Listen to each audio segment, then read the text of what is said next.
আমি আমি আমি আমি প্রথমেই মনিয়াপা আপনার কাছে যেতে চাই।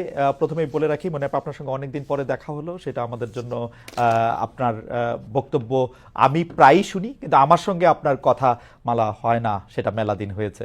যাই হোক, আমি আপনাকে প্রথমেই যে বিষয়টার দিকে আপনার দৃষ্টি আকর্ষণ করতে চাই সেটা হচ্ছে যে মনিয়াপা,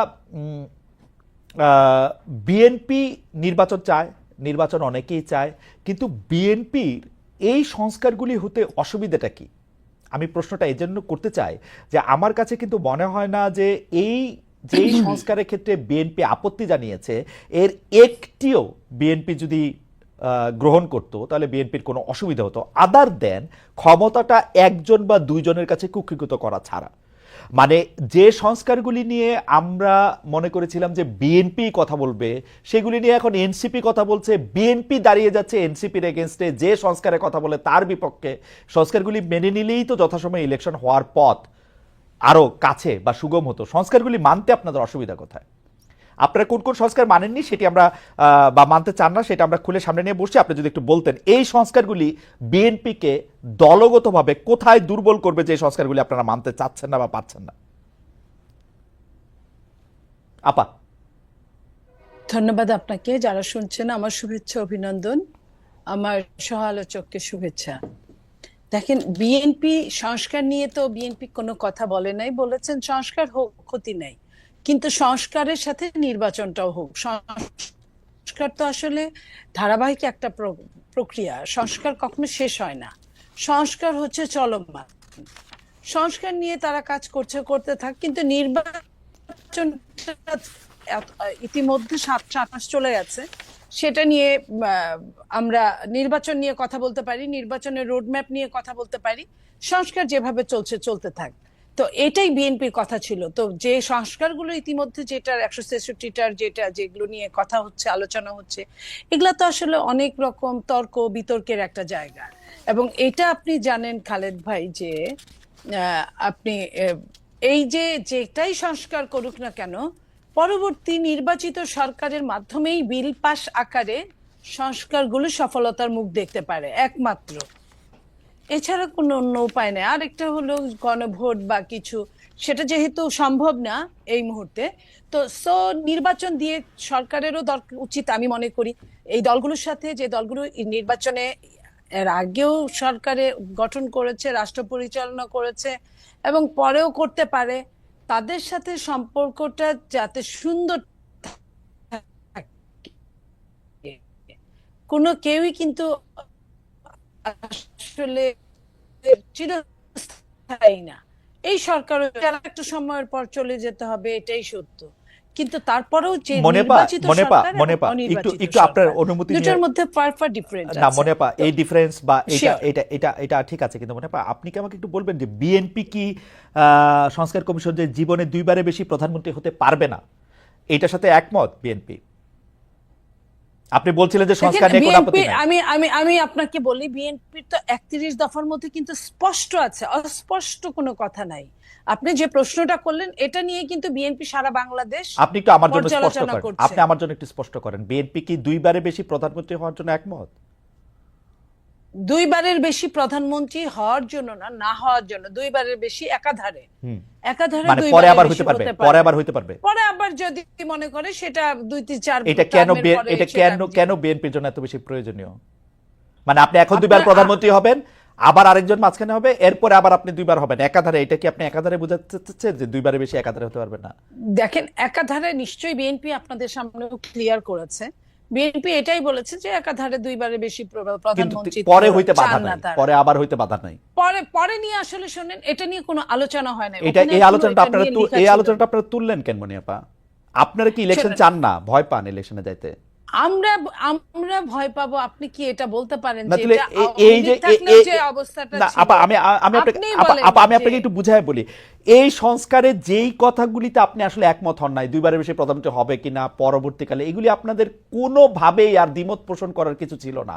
আপনারা বললেই পারতেন যে হ্যাঁ আমরা এগুলি মানি, সংস্কার করে ফেলো, 1 মাসের মধ্যে সংস্কার হয়ে যেত, 2 মাসের মধ্যে ইলেকশনের জন্য প্রস্তুত হয়ে যেত। আপনারাই তো ইলেকশনটা দেরি করলেন এই সংস্কারের ব্যাপারে কথা বললে, তাই না? আমি আপনাকে একটা কথা বলি খালেদ ভাই, বিএনপি যদি বিএনপি 31 দফার বাইরে গিয়ে বিএনপি যদি 31 দফার সাথে যদি মানে একমত না হয়ে পরবর্তীতে কিছু করে, আপনারা কিন্তু ছেড়ে কথা বলবেন না। কারণ এটা নিয়ে বিএনপি ইতিমধ্যে সমস্ত বাংলাদেশে এটা নিয়ে আপনার যত সেমিনার, সিম্পোজিয়াম সবকিছুই হচ্ছে। ওকে আপা, ওকে আপা, এই জায়গা থেকে একটু একটু করে আসি। তার মানে একমত যদি না হয়, আপনারা যদি এখন বলেন যে আমরা সংস্কার করব, পরে আপনারা করলেন না, তখন আমরা এটাতে খুব খুশি হব না, এটা তো আপনি বলতেছেন। তার মানে কি বিএনপি কি আসলেই দুইবারের বেশি প্রধানমন্ত্রী থাকতে পারবে না, এটা রাখবে না? মানে বিএনপি 5-6 বার থাকবে? বিএনপি কিন্তু ক্লিয়ার বলে না এটা। আমি খালেদ ভাই, আপনি আমাকে যত রকম চেষ্টা করেন, আমি একা কিছু বলতে পারবো না। বিএনপি এটা বলে নাই যে এরপরে আবার থাকবে। বিএনপি বলেছে একাধারে দুইবারের বেশি প্রধানমন্ত্রী থাকতে পারবে না। এখন এরপরেরটা আমার মনে হয় সংস্কার নিয়ে বিএনপির যারা নীতি নির্ধারক মহলের মধ্যে সালাউদ্দিন ভাই কথা বলছেন, কাজ করছেন সংস্কার নিয়ে, আমার মনে হয় যে আমাকে না ডেকে যদি উনাকে ডাকতেন সবচেয়ে ভালো হতো। উনি আপনার এই প্রশ্নের উত্তরটা সরাসরি দিতে পারতো, যেহেতু উনি কাজ করছেন। আপা আমি একটা কথা বলি, আপা পরে আমি বলতে পারি। আপা আমি একটা কথা বলি, বিএনপি কিন্তু তার অবস্থান স্পষ্ট করেছে যে যেখানে সংস্কার কমিশন বলেছেন যে দুবারের বেশি কেউ প্রধানমন্ত্রী থাকতে পারবে না, বিএনপির অবস্থাটা পরিষ্কার করেছেন যে একাধারে দুবারের বেশি কেউ থাকতে পারবে না। তার মানে একাধারের বেশি বার কিন্তু থাকতে পারবে, এটা হচ্ছে বিএনপির অবস্থান। আমার প্রশ্ন, বিএনপির জন্য কেন এটা এত জরুরি যে দুইবারের বেশি একটা লোককে, মনিয়াপাকে কেন দুইবারের বেশি প্রধানমন্ত্রী থাকতে হবে? মনিয়াপা তো প্রধানমন্ত্রী হয় না। না, হইতেও তো পারেন, গণতান্ত্রিক দল আপনাদের, আপনারা তো মনিয়াপাকে প্রধানমন্ত্রী বানাতে পারেন। এখন আমার কথা শোনেন, যে সেটা হলো আপনারা যখন এটা নিয়ে আলোচনা করবেন, আপনারাও কিন্তু কারো চেয়ে কম গুরুত্বপূর্ণ না সাংবাদিকরা। তো আপনারা আলোচনা করেন বিএনপির সাথে, বিএনপির প্রশ্ন উত্তর পূর্বে প্রেস কনফারেন্সে আপনারা জিজ্ঞেস করেন। আমার মনে হয় এটা সবচেয়ে ভালো একটা মাধ্যম। ওকে, আমরা আর দ্বিতীয়ত হলো, আমি বলি, দ্বিতীয়ত বলছি, সরকারের পক্ষ থেকেও এটা সরকারের অত্যন্ত ভুল হয়েছে আমি বলবো। যখন সরকার সংস্কার কমিটিগুলো করলেন, তখনই কিন্তু দলীয় তাদের সাথে করসপন্ডেন্ট করার জন্য 2 দিন, 1 দিন, 3 দিন পরে পরে দলীয়দের সাথে কথা বললে, তাহলে আপনি ধরেন আপনি একদম 99% অ্যাডভান্স হয়ে গেছেন, আরেকজন 1% চিন্তা করে নাই। এই যে চিন্তা শক্তির, অথচ যে 1% চিন্তা করে নাই তার কিন্তু শক্তি, ক্ষমতা বা আপনার যেটা বলেন পরিচালনার ভার, তার কিন্তু অনেক বেশি পরবর্তীতে। তো এই পরবর্তীর কথা বাংলাদেশের কোনো মানুষ কখনোই চিন্তা করে না। যদি মানুষ এই চিন্তাগুলো করতো, বাংলাদেশে অনেকগুলো টাকা বেঁচে যেত, অনেকগুলো সময় বেঁচে যেত, এবং প্রত্যেকটা মানুষের জন্য ভালো হতো। আপনার কথা আমি পরিষ্কার বুঝতে পারতেছি না, কিন্তু আমি যতটুকু বুঝতে পারতেছি যে বিএনপি, মানে আমি প্রশ্ন অন্যভাবে করি, কারণ হচ্ছে যে ধরেন আমরা বিএনপিকে কি বিষয়ে সর্বাত্মক আন্দোলন করতে দেখছি 15 বছরের মধ্যে 2014 থেকে বা 2013 নির্বাচনের সময় থেকে, যখন আওয়ামী লীগ সরকার, তত্ত্বাবধায়ক সরকার ব্যবস্থা বাতিল করে, তখন থেকে বিএনপির একটাই দাবি ছিল যে একটা নির্দলীয় নিরপেক্ষ তত্ত্বাবধায়ক সরকারের সময়ে নির্বাচন করতে হবে। এই একটাই দাবি। শেখ হাসিনা তার পদে থেকে নির্বাচন করতে পারবেন না। এখন শেখ হাসিনা তার পদে নাই, লেভেল প্লেইং ফিল্ড চেয়েছিল বিএনপি, লেভেল প্লেইং ফিল্ড, একটা নির্দলীয় নিরপেক্ষ সরকার। এখন শেখ হাসিনা ক্ষমতায় নাই না, একটা শেখ হাসিনা ক্ষমতায়, আমি লেভেল প্লেইং ফিল্ড, তো শেখ হাসিনা এখন ক্ষমতায় নাই, ক্ষমতায় যিনি আছেন তিনি নির্বাচন করতেছেন না, প্রফেসর ডক্টর মোহাম্মদ ইউনূস। একটা জায়গা থেকে এই নির্বাচনটা করার সময় বিএনপি সবার আগে জাতীয় সরকারের কথা বলেছিল, জাতীয় ঐক্যমত্য সরকারের কথা বলেছিল, সংস্কারের কথা বলেছিল 31 দফার মধ্যে। এই ব্যাপারগুলি মোর অর লেস, মানে 4 বছরের জায়গায় 5 বছর এগুলি যখন করা হলো, তখন বিএনপি সংস্কারের এগেইনস্টে এতভাবে দাঁড়াইলো, মনে হয় সংস্কার করলে বিএনপি দলটাই থাকবে না। এটা কিরকম? আমি তো মানে সংস্কারের এগেইনস্টে, তোমরা সংস্কার মানি না, তোমরা সংস্কার করলেও গিয়ে উল্টাই দিব, মির্জা আব্বাস এগুলি বলছেন। মির্জা আব্বাস, আপনার ভুল হচ্ছে।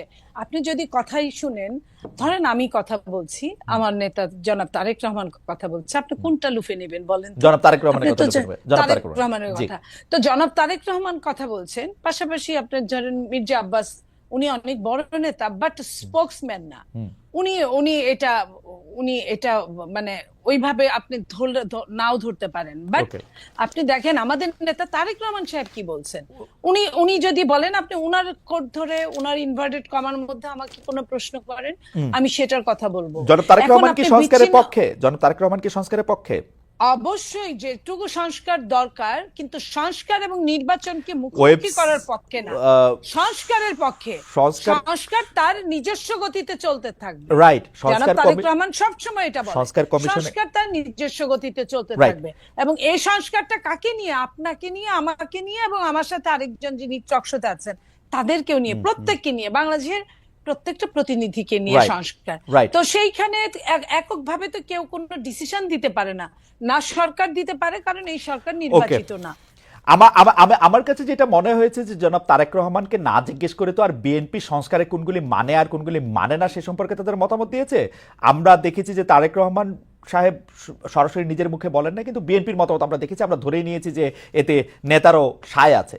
এখন আপনি যদি বলেন যে এটা ধরেন না, আপনি এটা ধরেন না, ধরবো না, আপনি দেখেন না, আপনি জনাব তারেক রহমান সাহেব প্রায় প্রতিদিন বক্তব্য দিচ্ছে, আমি নিশ্চয়ই 2-1 দিনের মধ্যে এটাও চলে আসবে। আমার মনে হয় যে আমি আশা করবো জনাব তারেক রহমান মেনে নেবেন, দুইবারের বেশি প্রধানমন্ত্রী হবে না, একবার একাধার কোনো শব্দ ইফ বার্ডস এগুলি যুক্ত করবেন না। আমি আশা করবো যে আরো যে দুই একটা জিনিস আমি দেখলাম, আমি আশা করবো এটা মনে হয় আপনার মতো আমরাও একটু আশাই করতে পারি। আমি একটু ডক্টর জাবিনের কাছে যাই, আপনার কাছে আবার আমি ফিরে আসবো। ডক্টর জাবিন, আমি একটা প্রশ্ন সরাসরি করতে চাই যে এনসিপি বা এই যে জাতীয় নাগরিক পার্টি কিভাবে বিএনপির শত্রুতে পরিণত হলো, মানে বিএনপিকে কিভাবে শত্রু গণ্য করতে থাকলো। যেমন আপনাদের একটা জনপ্রিয় বয়ান আমরা এরকম শুনি যে আপনারা 15 বছর কোথায় থাকেন, 15 বছর আপনারা পারেন নাই, কিন্তু 15 বছর যে বিএনপি পারে নাই সেইটার দায় কিন্তু আমাদের সবার। যেমন এই এই বৈষম্য বিরোধী ছাত্র আন্দোলন যখন জীবনের ঝুঁকি নিয়ে রাস্তায় এসে দাঁড়ালো, তারা যখন মরতে শুরু করেছিল, আপনিও প্ল্যাকার্ড নিয়ে রাস্তায় দাঁড়িয়েছেন, আপনি একজন পেশাজীবী, আমরাও আমাদের জায়গা থেকে যা করার দরকার তা করতে চেয়েছি, তা করতে চেষ্টা করেছি। কিন্তু বিএনপি যখন করতে চেয়েছে এটি, বিএনপি যখন শেখ হাসিনাকে সরাতে চেয়েছে, তখন আমাদের কাউকে কিন্তু পাশে পায় নাই।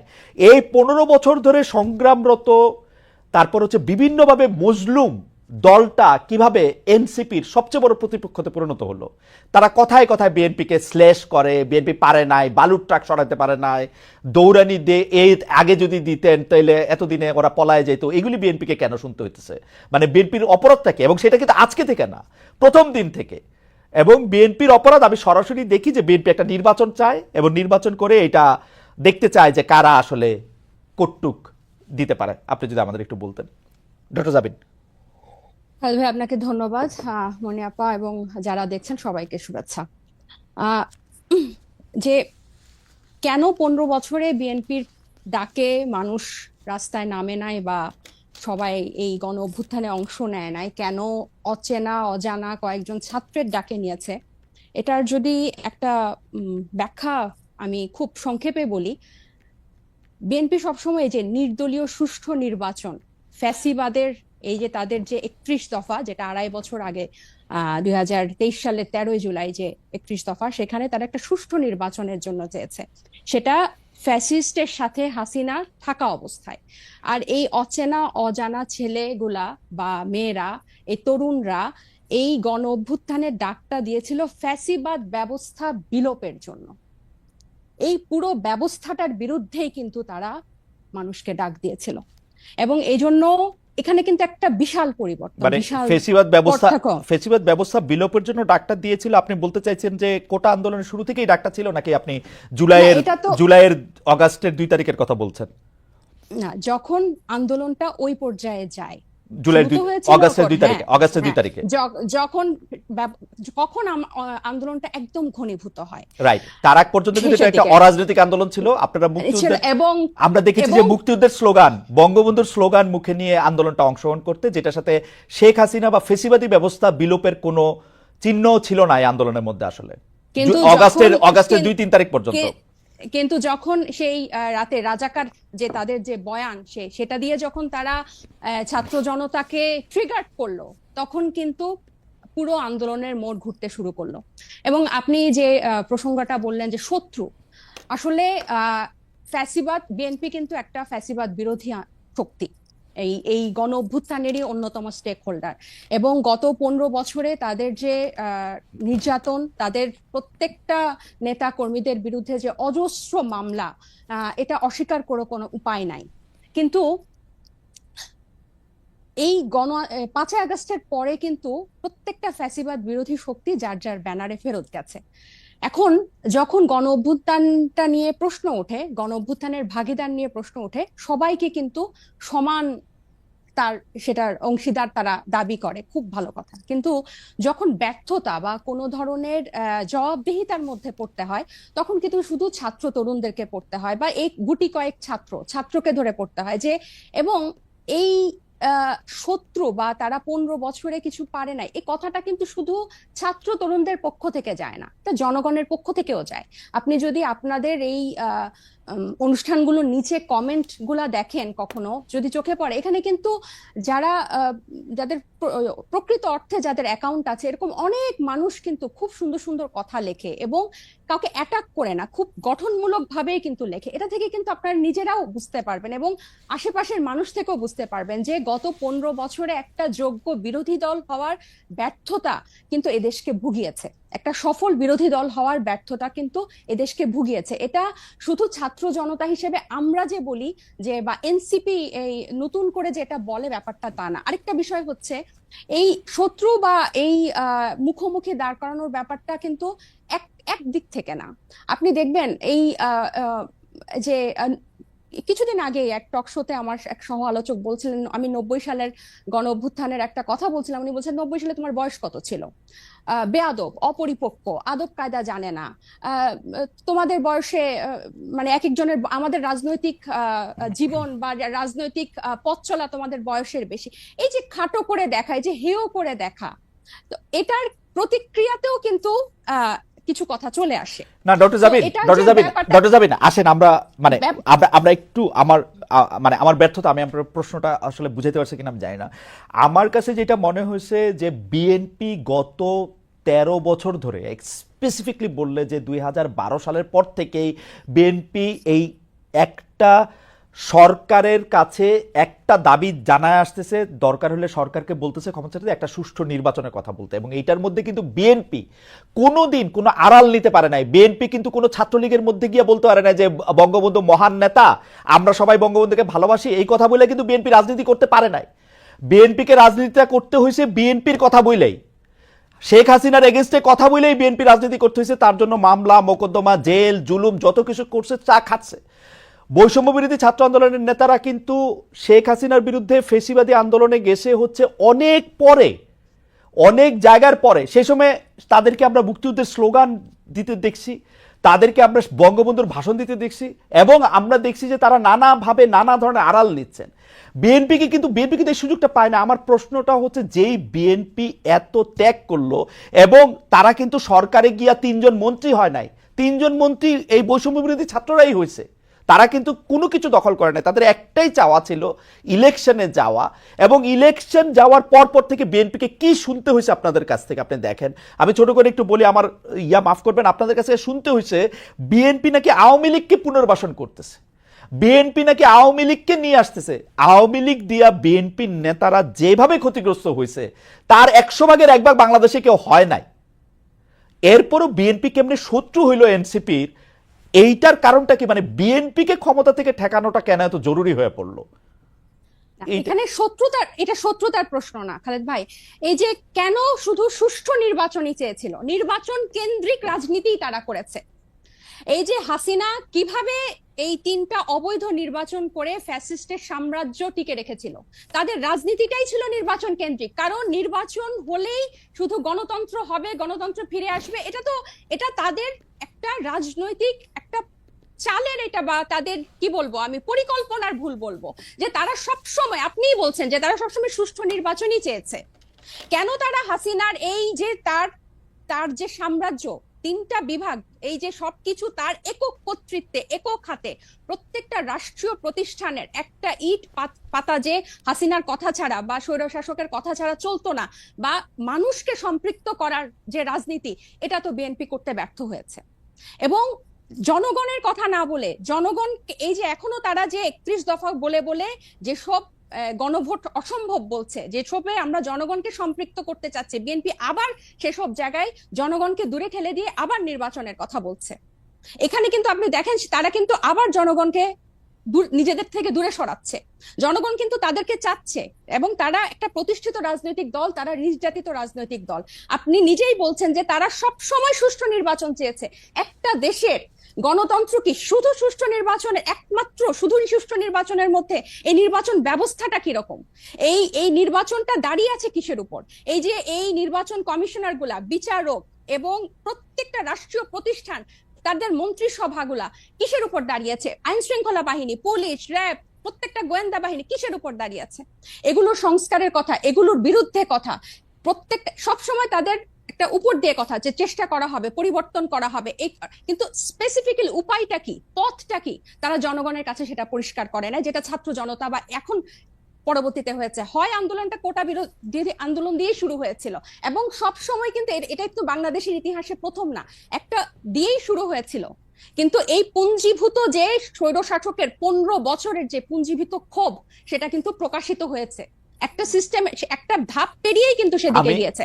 এবং আমি একটু বলি, এবং বিএনপিকে যে এই শত্রু মনে করা না, আমরা কিন্তু চাচ্ছি বিএনপিকে জাতীয় ঐক্যমত্য নিয়ে আমরা একসাথে সবাই মিলে আমরা ঐক্যমতে পৌঁছাই সংস্কারের বিষয়ে, যে মৌলিক কিছু সংস্কার হোক, তারপর নির্বাচন যে দুইটা টাইম লাইনে আছে তার মধ্যেই হবে এবং প্রত্যেকটা দল, নিবন্ধিত দল সেখানে অংশগ্রহণ করবে। এবং আওয়ামী লীগের পুনর্বাসনের ক্ষেত্রে যেটা বলছে, আপনি দেখেন, জি বলেন, শেষ করেন, সরি নতুন প্রশ্ন, যে বিচার এবং সংস্কারের কথা, যেই বিচার, যেই আওয়ামী লীগ তাদেরকে এরকম ভাবে নির্যাতন করেছে, এক একজনের ইভেন এমনও হয়েছে বিনা ভোটে, এই শব্দটা ফেসবুকে লিখেছে দেখে তাকে ডিজিটাল আইসিটি একটা মামলা দিয়েছে, দুইটা শব্দের জন্য। তাহলে এই লেভেলের নির্যাতন, তারা ঈদে কেউ বাড়ি যেতে পারে নাই, সবগুলাকে ঘর ছাড়া, এরকম নির্যাতনের মধ্যে তারা আওয়ামী লীগের দল হিসেবে বিচার না চেয়ে, হাসিনার বিচার না চেয়ে, আওয়ামী লীগের বিচার না চেয়ে, আমি বলি আমরা দুইজন, মানে আপনি আর আমি কি দুইটা আলাদা দুনিয়াতে বাস করি? মানে আপনি যে এই শব্দটা বলতেছেন যে তারা হাসিনার বিচার না চেয়ে, আমি তো দেখতেছি বিএনপির নেতৃবৃন্দ প্রতিটা ভাষণে, মানে তারেক রহমান থেকে ফখরুল ইসলাম আলমগীর, প্রতিটা ভাষণে হাসিনার বিচার চান, চাইতে থাকেন, গত 15 বছর চেয়েছেন, এখনো চান। মানে হাসিনার বিচার না চেয়ে এটা কোত্থেকে আসলো? বিচার কি শুধু এই খালেদ ভাই, বিচার চাইলে আর কি এদেশের বিচার হয়ে যায়? বিচার ব্যবস্থার কি অবস্থা? না, আপনি বিচার যে না চেয়ে বলতেছেন সেটা ক্ষেত্রে বলি, গত এই হাসিনা প্রধান বিচারপতিকে তার একজন এমপ্লয়ি দিয়ে তো দেশ ছাড়া করেছে আমাদের তো। এবং এই যে বিচার ব্যবস্থার প্রতি যে মানুষের আস্থা আনা, এবং আমরা কিন্তু বলছি না পুরো বিচারটা শেষ করতে হবে, একটা দৃশ্যমান বিচার প্রক্রিয়া। আইসিটি কি করছে? এই জাতিসংঘের মানবাধিকার কিন্তু পরিষ্কার তাদের রিপোর্টে লিখেছে যে এটা এখানে আন্তর্জাতিক অপরাধ হয়েছে। আপনি কি জানেন শেখ হাসিনার বিরুদ্ধে এই পর্যন্ত কতটা মামলা হয়েছে, কতটা মামলার ফাইনাল রিপোর্ট বা চার্জশিট একদম কাছাকাছি চলে আসছে? এগুলি সবগুলি বিচার প্রক্রিয়ার অংশ এবং এই সবগুলি বিচার শুরু হয়েছে আসলে। এবং সেটার দৃশ্যমান, আপনি দৃশ্যমান কি চান? দৃশ্যমান কি চান? কিভাবে বুঝবেন যে দৃশ্যমান হবে? আপনি যে বলছেন আমি আর আপনি দুটো আলাদা ভুবনে থাকি, সত্যি করে খালেদ ভাই, নির্বাচন নিয়ে শুধু নির্বাচন কিন্তু আমরা চাই না, এই ব্যাপারটা এরকম না।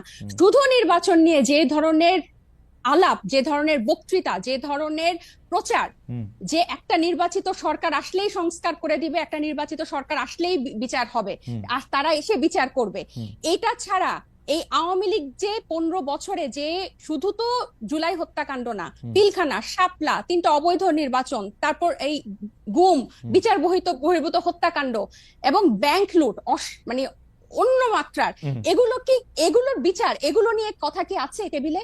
আমার তো মনে হয় না। যদি এরকম আমার মনে যে আপনি শুনলে হয়তো দেখবেন যে এগুলো সবগুলি আছে, এই কোনোটাই নাই তা না, এবং এর প্রত্যেকটার বিচার হইতেছেও, কিন্তু প্রত্যেকটার বিচার প্রক্রিয়া শুরু হয়েছে। বিচার প্রক্রিয়া তো আদালতে শুরু হয় না, বিচার প্রক্রিয়া শুরু হয় তদন্তের মাধ্যমে, বিচার প্রক্রিয়া শুরু হয়। আমি খালেদ ভাই, আমি আপনাকে আরেকটা বলি, এই কিছুদিন আগে যে আমাদের ঢাকা মেয়রের কে ঘোষণা করা হলো, এই বিচারের এই বিএনপি পন্থী একজনকে ঢাকা মেয়রের ঘোষণা করা হলো আদালতের রায়।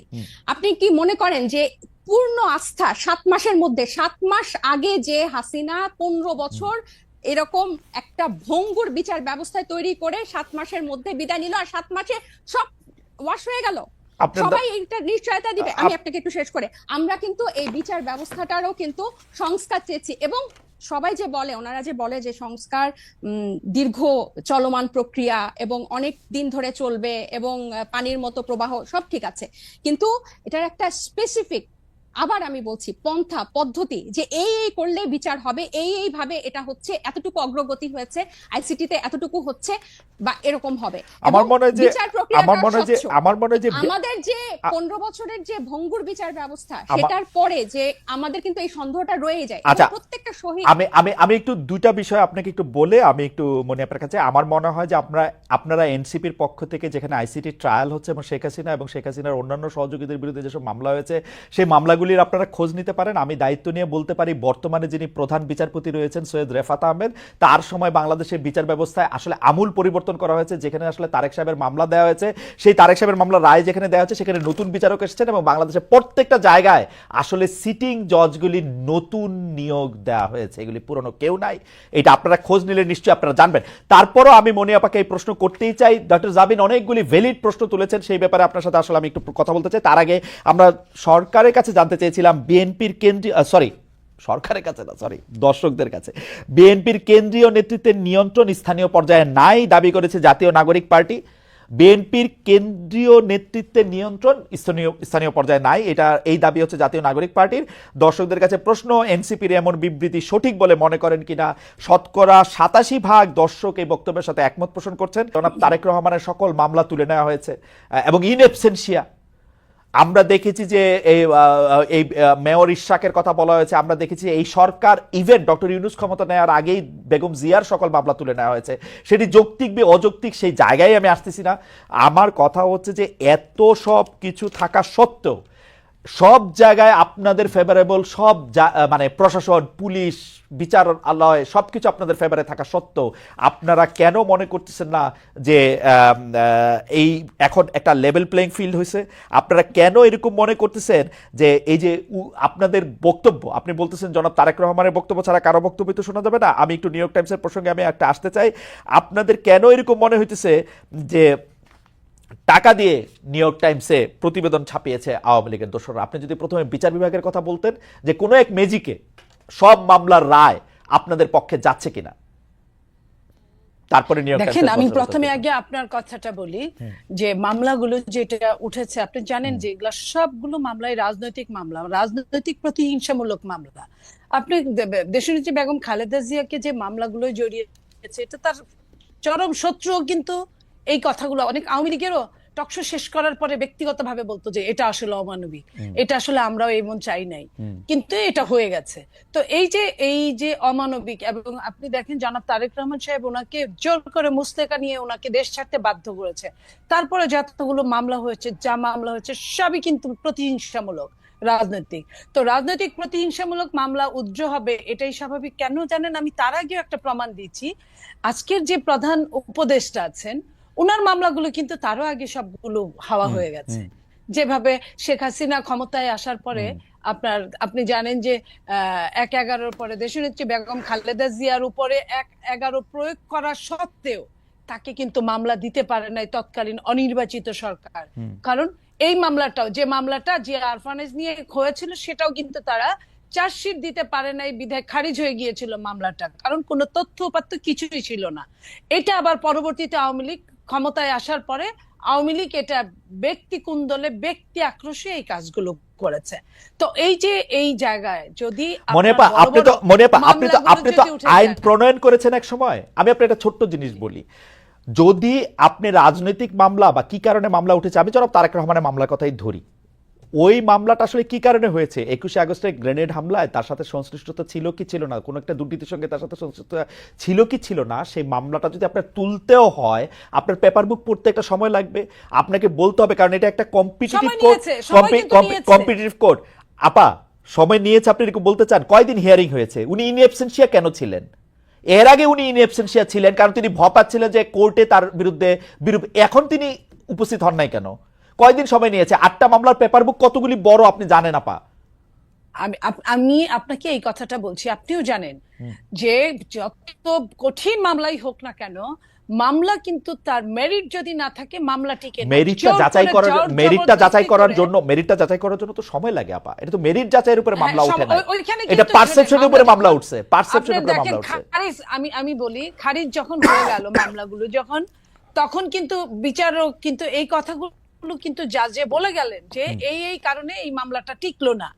যে কথাগুলো আগে বলতে পারে না বিচার বিভাগ যখন চরম ভাবে আপনার হস্তগত, চরম ভাবে যখন খারাপ অবস্থায় বিচার বিভাগ, তখন কিন্তু এই কথাগুলো কেউ বলতে পারে না। আপনি জানেন তারেক রহমানের পক্ষে একজন বিচারপতি, বিচারক যখন তার পক্ষে রায় দিয়েছিল তাকে কিভাবে দেশ ছেড়ে পালিয়ে যেতে হয়েছিল, তারকে কিভাবে তার স্ত্রী তার সন্তানদের কিভাবে কত কষ্ট করে তার স্ত্রীকে মারা যেতে হয়েছে। তো এই যে কষ্টগুলো, এটা দেখে কিন্তু পরবর্তী জাজরা কিন্তু অ্যালার্ট হয়ে গেছে। তারা কেউ কেউ খুব বুদ্ধিমান যারা তারা বিব্রত বোধ করেছে, বাকিরা কিন্তু জোর করে তারা প্রমোশন নেওয়ার জন্য বা পরবর্তীতে অনেক অনেক কিছু ফ্যাসিলিটিস নেওয়ার জন্য। আপনি দেখেন প্রধান বিচারপতি উনি কি করেছিলেন, উনি নিজেও অনেক সুবিধা নিয়েছিলেন তৎকালীন। তো এই যে এই কারণগুলোর জন্য যে এই মামলাগুলো যে মেরিটে টিকবে না এটা আপনিও জানেন, কিন্তু তারপরেও কিন্তু সময় নিয়ে 4-5 মাসে কিন্তু মাত্র কয়েকদিন আগে তারেক রহমান সাহেবের সবগুলো মামলা থেকে উনি মুক্ত হলেন মাত্র কয়েকদিন আগে, এই 7 মাস যাবত। কিন্তু আপনার কাছে মনে হয় যে বিচার বিভাগকে ঠিক প্রভাবিত করা যায় না, এটা আপনি বলতেছেন তাই না? না, প্রভাবিত তো একটা সময় করা গিয়েছে। না এই সময় না শেখ হাসিনা সরকারের কথা আমরা বলতেছি না, শেখ হাসিনা সরকারের কথা আমি এই সময়টা অন্য কোনো কথাই যাব না। আমি এই সময়টা শুধু এইটুকু বলবো যে যারা যারা সাফারার ছিল, খুদ প্রধান উপদেষ্টা সহ যারা আক্রোশের ইসে ছিল, তারা কিন্তু অনেকেই মুক্ত হয়েছে এই জায়গাটায়। তার মানে যে সম্পূর্ণ প্রভাব মুক্ত বিচার বিভাগ, এটা তার মানে হচ্ছে যে যখন ডক্টর ইউনূসকে মামলা মুক্ত করে তখন ওনারা হচ্ছে প্রভাবযুক্ত, যখন আপনাদেরকে ছেড়ে দেয় তখন হচ্ছে প্রভাব মুক্ত, তাই তো? নো, আমি বলেছি উনারটা যখন হয়েছে একই ক্রাইটেরিয়ার মধ্যে যদি আরগুলা পড়ে বা তার চেয়েও হালকা ক্রাইটেরিয়া যদি পড়ে, তাহলে কিন্তু অটো ওগুলো কিন্তু বানচাল হয়ে যাওয়ার কথা। আমি এই কথাটাই বলেছি। ওকে, ঠিক আছে। আমি তার মানে বলি নাই যে প্রভাব মুক্ত হলে কিন্তু ওনারও সময় নিত, ওনারও মিনিমাম 7 মাস সময় নিত। ওনার কিন্তু 7 মাস সময় নেয় নাই খালেদ ভাই, এটা আপনি একটু খেয়াল করেন। আমি একটু জাবিনের কয়েকটা প্রশ্নের উত্তর দিতে চাই, আপনি যদি একটু সময় দেন। সেটা হলো জাবিন প্রথমেই বলছে যে তারা ফেসিবাদের জন্য, বিলোপের জন্য মাঠে নেমেছিল। যদিও আপনি প্রতিবাদ করেছেন, আমি এটা আবারও বললাম, ওনারা 4 তারিখের আগ পর্যন্ত কোটার জন্যই ছিল, চাকরির জন্যই তাদের আন্দোলন ছিল। তাদের আন্দোলন এখন সরিষার মধ্যে ভূত রাখার জন্য, যদি ভূতটা থাকে সেটা তারা জানবে, এটা অন্য কেউ জানার কথা না। কারণ তাদের যারা যুদ্ধ করেছে, যে কয়েকজনের নাম আমরা দেখি সামনে, তাদের ম্যাক্সিমামই কিন্তু ছাত্রলীগ করতো সেই মুহূর্তে। তো সেই মুহূর্তে ছাত্রলীগ করতে বাংলাদেশের সবার জন্য এটা ভালো হলেও আওয়ামী লীগের ঘর থেকে আসার পরে এটাকে এক ধরনের মুনাফিকি বলে, অন্য কিছু বলে না। তাদের জন্য আমি সবার জন্য এই কথাটা বললাম। আমার লাভ হয়েছে, দেশের লাভ হয়েছে, আমি অস্বীকার করব না, কিন্তু এই লাভের জন্য কিন্তু মনিয়াপা ওরা তো তবু 1-1.5 বছরের একটা প্ল্যান করে 1-1.5 মাসের মধ্যে থেকে এটা এক্সিকিউশন করে, সেটা কোটা দিয়েই পারুক আর যাই দিয়ে পারুক, ওরা তো এটা এক্সিকিউশন করে দেখাইছে মাঠের মধ্যে। সেদিন মাঠে ছিলাম না, আপনারা মাঠে ছিলেন, কিন্তু আপনারা মাঠে মরেন নাই, মরছে উনারাই। আমি কে বলেছে আমাদের লোক বেশি মরেছে? ছাত্ররা, সেটা আপনারা দাবি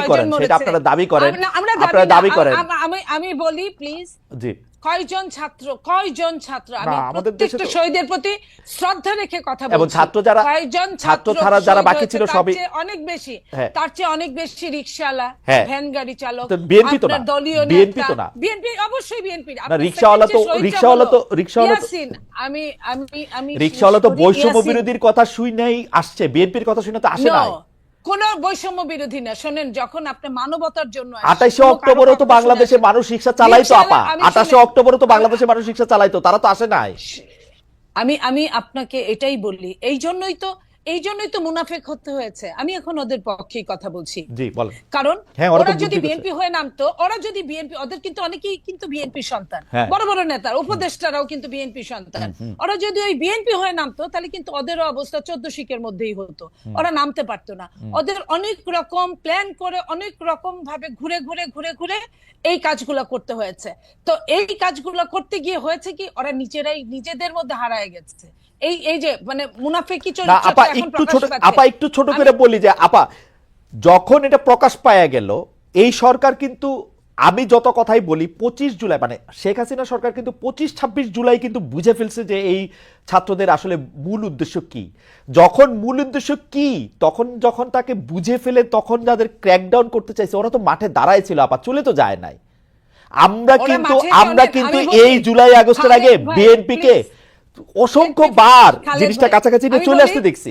আমি আপনাকে বলি, ওরা কিন্তু অনেকেই চলে গেছিল, অনেকেই হাত তুলে ফেলছিল, অনেকেই মুসলেকা দিয়েছিল, কিন্তু ওরা নিজেরাও জানে নাই যে ওরা একটা গ্রুপ চলে যাওয়ার সাথে আরেকটা গ্রুপ নেমে গিয়েছিল। ওরা কাউকে চিনে না, কারণ সমন্বয়কদের একজনের সাথে আরেকজনের কোনো সংশ্লিষ্টতা ছিল না সারা বাংলাদেশের।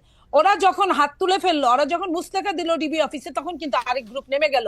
ওরা কিন্তু এটা ওরা জানতো না, ওরা জানেও নাই। সো দ্যাট এটা কিন্তু অনেক প্ল্যান ছিল। এই প্ল্যানের মধ্যে বিএনপি ওয়ান অফ দেম। বিএনপির এই যে ছেলে আজকে এখন যদি ওরা ডাকে, এখন কিন্তু অত ছেলে মেয়ে হয় না।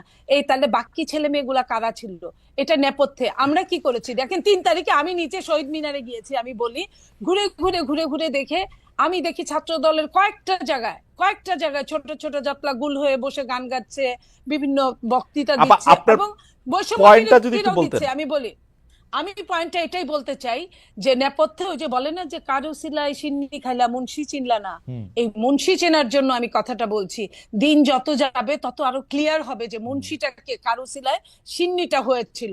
আমি ওই সিন্নির কথাই বলতে চাচ্ছি। আপনি একটু আমাদের পরিষ্কার করে বলেন কারো সিলাই সিন্নি আগেও ছিল, আপা কারো সিলাই সিন্নি মুন্সি কে? বিএনপি। আমি আপনাকে একটা কথা বলি, বিএনপি 15 বছর 15.5 বছর মাঠেই ছিল, মাঠেই আছে। বিএনপি যখন নিজের নামে কখনোই এই সরকারকে ফ্যাসিস্ট, এটা কিন্তু নর্মাল কোন সরকার না, একটা ফ্যাসিস্টকে যখন বিএনপি তুলতে পারবে না একা, তখন অন্য যেভাবে আসুক, বলেন না যে মুমূর্ষু রোগীর জন্য সবকিছু হালাল। এই জুলাই আগস্টটা ছিল মুমূর্ষু রোগী। আমার মনে হয় আপনার বক্তব্য পরিষ্কার। আমরা দেখছি হেফাজতের সময় আসলে বিএনপি বলছিল যে তারা পাশে আছে, তারা পাশে থাকতে বলছিল, বেগম জিয়া আহ্বান জানিয়েছিলেন, তারা বিভিন্ন সময় আসলে পাশে ছিলেন। এই কথা আমার অস্বীকার করার কোনো উপায় নাই। বিএনপি সব সময় আওয়ামী লীগের বিরুদ্ধে যে কোনো কিছু হইলেই বিএনপি পাশে ছিল। কিন্তু আপনি এই যে একটু নিউ ইয়র্ক টাইমসের প্রতিবেদনটাকে একটু বলবেন যে আপনাদের যিনি অফিস সামলান, আপনাদের যিনি মুখপাত্র যেন রুহুল কবির রিজভী বলছেন টাকা দিয়ে নিউ ইয়র্ক টাইমসের প্রতিবেদন ছাপিয়েছে আওয়ামী লীগের দোসররা, এটাকে আপনিও মনে করেন এরকম? 1-2 লাইন যদি বলেন, কারণ আমাদের আবার একটু দেখেন, আমি ওইখানে আমি নিউ ইয়র্ক টাইমসের ওগুলো আমি এটা নিয়ে কিছুই বলতে চাই না, এই কারণে যে রাজনীতির কিছু ক্রাইটেরিয়া থাকে, ধারাবাহিকতা থাকে। সেটা একসময় আওয়ামী লীগ এরকম করতো, মেঠো বক্তৃতা বলতো বা কিছু। আমি এটা বলতে চাই এটা আরো প্রমাণ সাপেক্ষে, কারণ রিজভী আহমেদ আমার চেয়ে বড় নেতা, উনি যা বলেছেন ওনার ওইটা একটা বিবৃতি ছিল। বাট আমি এখানে টকশো করছি। আমি আরেকটু কথা জাবিনের বলতে চাই। আমরা কি আবার একটু ঘুরে আসবো? জাবিন আরেকটু কথা বলুক, আরেকটু কথা সহ বললেন, তাহলে তো অনেকগুলো জমে যাবে। আচ্ছা ঠিক আছে, আমি একটু ছোট করে বলে নেন। জি আপা, এই যে পিলখানা শাপলা, এইসবের বিচার এখন যেটা বলছেন জাবিনরা, যে এই বিচারগুলো কি বর্তমান সরকার চায়? পিলখানার বিচার কি চায়? পিলখানার বিচার কি আদৌ পাচ্ছে? পিলখানার বিচার কি, পিলখানার যারা জেলে ধুকে ধুকে মরছে তারা কি ছাড়া পেয়েছে? অথচ শীর্ষ সন্ত্রাসীরা কিন্তু ছাড়া পেয়ে গেছে অনেকেই। তো পিলখানা শাপলা এই বিচারগুলো কিন্তু যতই মুখে বলুক, আরো যে জাবিন যে কথাগুলো বলছে আওয়ামী লীগের বিচার না চেয়ে বিএনপি কি করেছে, আমি এইটুকু বলি যে এই সরকার আওয়ামী লীগের কি বিচার করেছে, কি বিচার চেয়েছে? যদি এই সরকারের প্রথমে সমস্ত বাংলাদেশের শোনেন, 2-1 শেখ হাসিনা পালিয়েছে, 2-3 হাজার নেতারা পালিয়েছে কোনোভাবে, কিন্তু আর বাকি সব বাংলাদেশে আছে, তাদের কি ধরপাকড় হয়েছে ওইভাবে? যেভাবে আপনি ডেভিল ধরতে গিয়ে ডেভিল ধরেন নাই, আপনি ডেভিলের নাতি নাতনি ধরছেন। নাতি নাতনি ধরে তো কাজ হবে না, ওরা তো নাবালক। আপনি সাবালক ডেভিলদের ধরেন।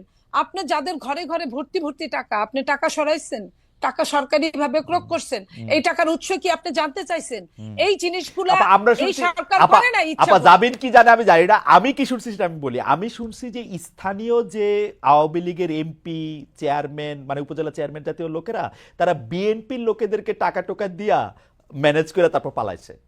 এটা আমি স্থানীয় আপনার কথা আমি আপনার কথা আপনি কি শুনছেন নাকি জানি আমি এটা শুনি নাই, আপনার কাছে আমি শুনলাম। যদি এটা সত্যিও হয় ঘটনা, আমি আপনাকে বলি, তাহলে এটার বিচার করার দায়িত্ব কার? সরকারের। অবশ্যই সরকার কেন এটা বের করতে পারে না? সরকার কেন এটা বের করে না?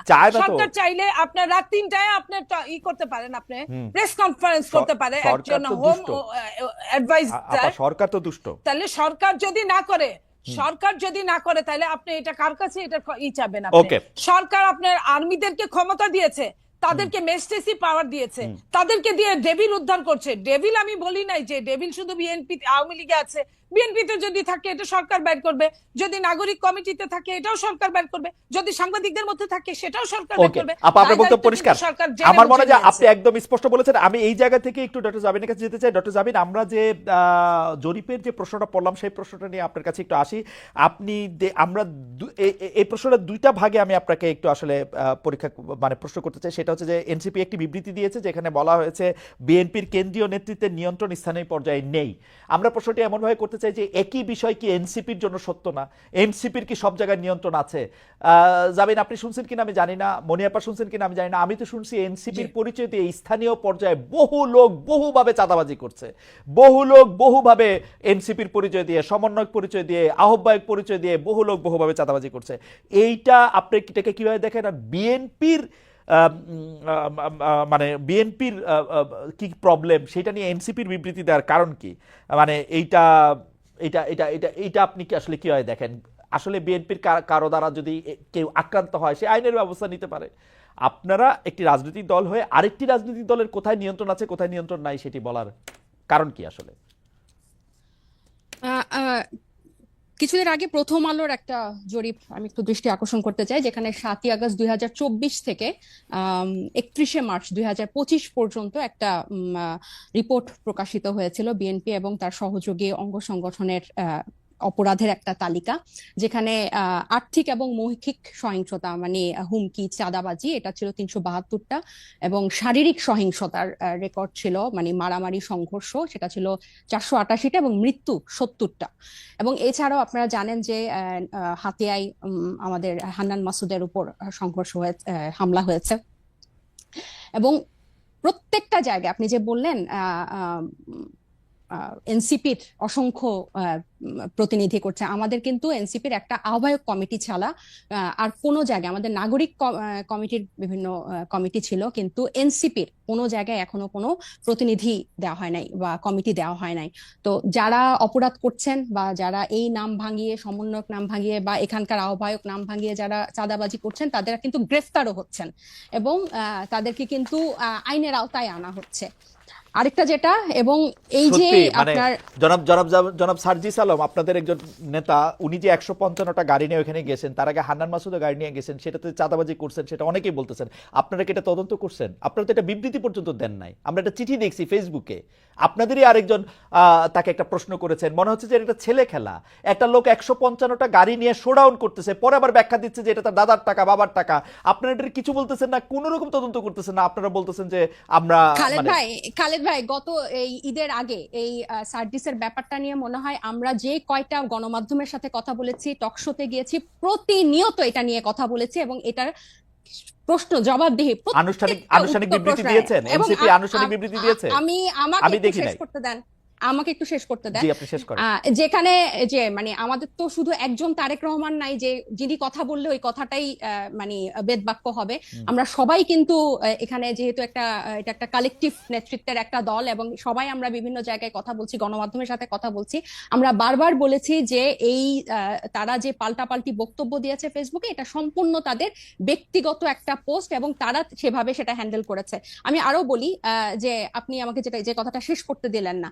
তো এই যে বিভিন্ন জায়গায় যে তাদের এই সহিংসতা এবং তাদের যে স্থানীয় পর্যায়ে নিয়ন্ত্রণ নাই, এটা স্বয়ং তাদের দলের যে তারেক রহমান সাহেব, উনি নিজেও কিছুদিন আগে, এই 2-1 দিন আগে, ঈদের আগে একটা বক্তব্যে বলেছেন যে যারা এরকম করছেন তাদেরকে উনি ডিজোন করেন বা টানতে পারেন না। সো এটা প্রমাণিত যে তাদের স্থানীয় পর্যায়ে তাদের ইয়াটা নাই, কন্ট্রোলটা নাই, এবং নিজে উনি এই কথা স্বীকার করেছেন। আর আমাদের দলের সাথে যে আপনারা বিএনপির তুলনা করছেন, এটা এই কারণে আমি বলবো যে আমরা এখনো সাংগঠনিক ভাবে ওভাবে বিস্তার লাভ করি নাই। নতুন একটা রাজনৈতিক দলে অনেকেই কিন্তু শেল্টার নিতে চাইবে বা নাম ভাঙিয়ে এটা করতে চাইবে, কারণ এই যে এইগুলো কিন্তু এই 1 মাস আগে আমরা এসে নতুন করে তৈরি করি নাই, বরং এই পুরনো রাজনৈতিক অপসংস্কৃতির মধ্যে আমরা এসেই জন্ম নিয়েছি। সো এখন আমাদের উপর দায়িত্ব এসব রাজনৈতিক অপসংস্কৃতি পরিষ্কার করা এবং ফেরেশতার মতো বিহেভ করা। সো আমরা কিন্তু অথবা আপনার দায়িত্ব, ডক্টর জামিন, অথবা আপনাদের দায়িত্ব হচ্ছে ওই সংস্কৃতিটারও বেশি করে করা। একটু খালেদ ভাই আমি শেষ করি। ওই সংস্কৃতি বেশি করে না, ওই সংস্কৃতির বিরুদ্ধে কথা বলা। হুম, আমরা এই রাজনৈতিক অপসংস্কৃতির বিরুদ্ধেই কথা বলতে চাই, হুম। এবং এবং এটা শুধু বিরুদ্ধে কথা বলা না, আমরা এটা চর্চাটাও করতে চাই। এবং আপনি যখন বলেন যে যে গণ অভ্যুত্থান, বা আপনারা যখন বলেন যে গণ অভ্যুত্থান এই কোটা বিরোধী আন্দোলন দিয়ে শুরু হয়েছিল, ছাত্রদের ডাকে হয় নাই, এটা গত 15 বছর বিএনপি নির্যাতিত হয়েছে, এটা যেমন সত্য। 24-এর গণ অভ্যুত্থান বৈষম্য বিরোধী ছাত্র আন্দোলনের ব্যানারে হয়েছে, বিএনপি সেই ব্যানারে এসে আন্দোলনে অংশ নিয়েছে, সেটাও সমান পরিমাণ সত্য। এখানে এটা অস্বীকার করে কোনো উপায় নাই। ঠিক একইভাবে গণ অভ্যুত্থানের যেভাবে সবাই হকদার, এই রাজনৈতিক অপসংস্কৃতি দূর করার দায়িত্ব 1 মাস আগে জন্ম নেওয়া একটা দলের যেরকম দায়িত্ব, 47 বছর আগে জন্ম নেওয়া একটা দলের দায়িত্ব। আমরা শুধু একটা বিবৃতি দেই নাই দেখে আপনি আমাদেরকে প্রশ্ন করতে ডক্টর পারেন, সিবির কিন্তু একটা বিবৃতি না, আমি আপনার একটু- কথা শেষ হইলে আমি আমি একটু বলি, মানে এটা কথা আ- শেষ হইলে আপনি একটু বলি। আপনি তো বলে যাচ্ছেন, এত সুন্দর চমৎকার কথা বলেন আপনি, আপনাকে শুনতে খুব ভালো লাগতেছে, কিন্তু আপনি যদি আমাকে একটু সময় দিতেন। জি বলেন। আপনি বলতেছেন একটা বিবৃতির কথা। আপা, আপনি একটু খেয়াল করে দেখেন, আপনারা 5 স্টার হোটেলে ইফতারি কোথায় করলেন, কে আপনাদের চাঁদা দিল, সেই বিবৃতি সেটা আপনারা বিবৃতিতে জানান নাই। আপনারা রূপায়ণটার মধ্যে 2টা বিল্ডিং ভাড়া করে কেমনে থাকতেছেন, আপনারা এই 8 মাসে এটা আপনারা এটা জবাব দিতে পারেন নাই। আপনাদের শোডাউন করলেন কোত্থেকে গাড়িতে, এটার জবাব আপনারা বিবৃতিতে দিতে পারেন নাই। আপনারা কেন হাসনাত আব্দুল্লাহ হঠাৎ করে বললো আর্মি তাদেরকে ডাইকা নিয়ে বলছে আওয়ামী লীগকে রাজনীতিতে আসতে দিতে হবে, তারপরে আপনারা এটার নিয়ে কিন্তু কোনো একটা দলগত অবস্থান আপনারা জানান নাই। আপনারা বিবৃতি দেন না এমন না, কিন্তু আপনারা কিন্তু বিবৃতি দেন। জনাব নাহিদ ইসলাম এবং আপনাদের মিডিয়া সেলের পক্ষ থেকে আমরা অনেক বিবৃতি পাইছি, এগুলি ব্যাপারে আমরা কোনো বিবৃতি পাই নাই আনফরচুনেটলি। টক শো থেকে আপনি কথা কইলেন, এখন আপনার কথাটা কি আমরা শুনবো, নাকি আপনার একটা পার্টির বিবৃতি আশা করবো? আপনি নতুন রাজনৈতিক বন্দোবস্তের কথা বলতেছেন, একটা নতুন, আপনি আমাকে দেখাইতে পারবেন যে এনসিপির সাথে বিএনপির কি তফাৎ, এনসিপির সাথে জামায়াতের কি তফাৎ? কোন জায়গা দিয়ে আপনারা একটা তফাৎ করতেছেন আরেকটা জায়গা দিয়ে? একটা নতুন বন্দোবস্ত আনছেন, একটা উদাহরণ দেখান একটা নতুন বন্দোবস্তের। আচ্ছা খালেদ ভাই, বিবৃতি দিয়েই যদি এসব অপসংস্কৃতি বা এসব ব্যাপার থেকে মুক্ত হওয়া যেত, তাহলে বোধহয় বিবৃতি দেওয়া হতো। আমরা কোন কোন বিষয়ে বিবৃতি দিয়েছি আপনি নিশ্চয়ই সেটা যেহেতু খেয়াল করেছেন, আপনি খেয়াল করে থাকবেন। এইসব ব্যাপারগুলা বিবৃতি দিয়ে দায়সারা ভাবে ফেরানো যাবে না, এগুলোকে জনগণের কাছে পরিষ্কার করতে হবে। এবং অর্থনৈতিক স্বচ্ছতা আমাদের রাজনৈতিক দল জন্ম নেওয়ার আগে থেকে আমাদের অন্যতম প্রায়োরিটি। শুধু বাংলাদেশে কোন রাজনৈতিক দলের এই গত 53 বছরের রাজনৈতিক সংস্কৃতিতে অর্থনৈতিক স্বচ্ছতা কখনো কোনো রাজনৈতিক দল দেখায় না। এবং আমরা জন্ম নেওয়ার আগে থেকেই এই আলোচনা, আপনি যে 8 মাস বললেন, জন্ম নিয়েছে 1 মাস আগে, এর আগে থেকে আমরা যখন এই প্রক্রিয়ার মধ্যে ছিলাম, এটা ছিল আমাদের অন্যতম প্রায়োরিটি। আপনার একটা জিনিস, একজন ব্যক্তি একটা রাজনৈতিক দলের 1-2 জন কিছু করবে, সেটাকে ডিফেন্ড করে একটা বিবৃতি দিয়ে কিন্তু ব্যাপারটা থেকে দায়সারা হওয়া যাবে না। বরং আমাদের আমাদের আমাদের হোমওয়ার্কটা হচ্ছে, আমাদের কর্মযজ্ঞটা হচ্ছে এই জিনিসটা কিভাবে স্বচ্ছভাবে মানুষের কাছে পরিষ্কার করা যায়, যাতে এটাই হচ্ছে আমাদের বিএনপি এবং জামাতের থেকে আমাদের পার্থক্য। বিএনপি এবং এই যেসব রাজনৈতিক দল স্টাবলিশ ছিল, তারা কি শোডাউনের রাজনীতি করে নাই? তারা কি পেশি শক্তি দেখায় নাই? তারা কি আর্থিক প্রভাব প্রতিপত্তি দেখায় নাই বিভিন্ন জায়গায়? এটা তো আপনি অনেক অভিজ্ঞ, আপনি অনেক বছরের আপনার অভিজ্ঞতার জানেন। আমি বলি, আমাকে শেষ করতে দেন, আমাকে শেষ করতে দেন, যে এখন এটা থেকে আমরা ডিফারেন্ট কিভাবে হব, যে এগুলোকে আমাদেরকে চেক করতে হবে। বিবৃতি দিয়ে কিন্তু এখান থেকে দায়সারা ভাবে আমরা মুক্তি পেতে পারবো না। এগুলোকে আমাদের অ্যাড্রেস করতে হবে, এগুলোকে ফ্লেক্সিবল করতে হবে, কিভাবে জনগণের কাছে পৌঁছানো যায়। এবং এই ইফতারের কথা এবং রূপায়ণ টাওয়ারের অর্থের কথা আমরা বারবার বলেছি, সেটা টকশো অন্যতম মাধ্যম বাংলাদেশের। না না, আপনার একটা পরিষ্কার বিবৃতি দিতে কি অসুবিধা? বিবৃতি দিতে কি অসুবিধা আপনাদের? বিবৃতি দিতে কি অসুবিধা? ভাই এটা না, কোনো অসুবিধা নাই, কারণ আমরা মনে করেছি, মানে এটা লিখিত কোনো কথা বলছেন না কেন, যে নাহিদ ইসলাম স্বাক্ষরিত একটি বিবৃতি এরকম যে আমরা রূপায়ণ টাওয়ারের টাকাটা অমুক জায়গা থেকে পাই, একটু বলতে অসুবিধা কোথায়? আপনি কি মনে করেন যে বাংলাদেশের যে দমন পীড়নের কালচার এই বিগত দশকগুলাতে ছিল, আপনাদের টাকা দিলে তারা দমন পীড়নের সম্মুখীন হবে? আপনি আমাকে কথা শেষই করতে দিচ্ছেন না, পুরো সেন্টেন্সটা একটু শেষ করি। আপনার কি মনে হয় যে দমন পীড়নের সংস্কৃতি বাংলাদেশের রাজনীতিতে ছিল, আপনি একটা রাজনৈতিক দলকে কারা অর্থ দিল, ডোনেশন দিল, সেটা প্রকাশ করার মতো পরিবেশ এই দেশে বিগত রাজনৈতিক দলগুলো সৃষ্টি করে রেখেছে? একটা সামান্য ফেসবুকে একটা কথা লিখলে সেখানে যেভাবে আমাদেরকে অ্যাটাক করা হয়, সেখানে আপনি মনে করেন যে আমরা আমাদেরকে ইনভেস্ট করে তার নাম প্রকাশ করব? আর শুধু কি একটা রাজনৈতিক দল, শুধু এনসিপি? আমার খুব আশা যে আপনি আপনার কথা নিজেও শুনতে পাবেন এক সময়। আমার মনে হয় যে আপনি নিজেও হয়তো শুনবেন যে আপনি আসলে কি বলতেছেন। এটা আমার অবশ্যই আমার একটা আশা অবশ্যই আর কি, খালেদ ভাই, আমার কেন একটা আশা আপনি আর কি। আপনি অন্যান্য রাজনৈতিক দলের যে অর্থ মানে ডোনেশন, এটা কি এই মুহূর্তে আমরা বারবার বলতেছি যে আমরা যেভাবে ক্রাউড ফান্ডিং করব বা যেভাবে আমাদের ক্রাউড ডোনেশন কালেক্ট করব, এটা স্পষ্ট একটা মাধ্যমে আমরা ট্রান্সপারেন্সির তখন মাধ্যমে কেমনে করবেন, আমাদের ফিনান্সিয়াল তখন কেমনে করবেন, এখন ফিনান্সিয়াল পারতেছেন না, পলিসির তখন মাধ্যমে কেমনে এটা করব। পারবেন? আপনি তো উন্নত দেশে থাকেন, ওখানে পলিটিক্যাল পার্টিগুলোতে কিভাবে মেনটেন হয়, একদম সেখানে পরিষ্কার কিভাবে থাকে, মেনটেন একদম পরিষ্কার। পরিষ্কার আমরা থাকে। কি তাহলে আমরা কি এটা একটা অ্যাডপ্ট করতে পারি না? আপনি কি জানেন না যে জো বাইডেনের তখন পারবেন, এখন দিয়ে পারতেছেন না যখন কেন? তখন পারবেন, এখন আমরা তো পারতেছেন না। মাত্র 1 মাস হয়েছে এসেছি, শুরু থেকে আমরা এটা কইরা কিভাবে নিলেন না কেন? যেমন আমি পলিটিক্যাল পার্টি করলে আগে ঠিক করতাম যে তাজনুবা আমাকে 5 টাকা চাঁদা দিছে, সেটা আগে দেখাই দিতাম। এই জন্য আপনি পলিটিক্যাল পার্টি করেন নাই, আমরা করেছি। আমাদের এই এবং আপনি বিএনপি আওয়ামী লীগের মতোই আর একটা পলিটিক্যাল পার্টি করতেছেন।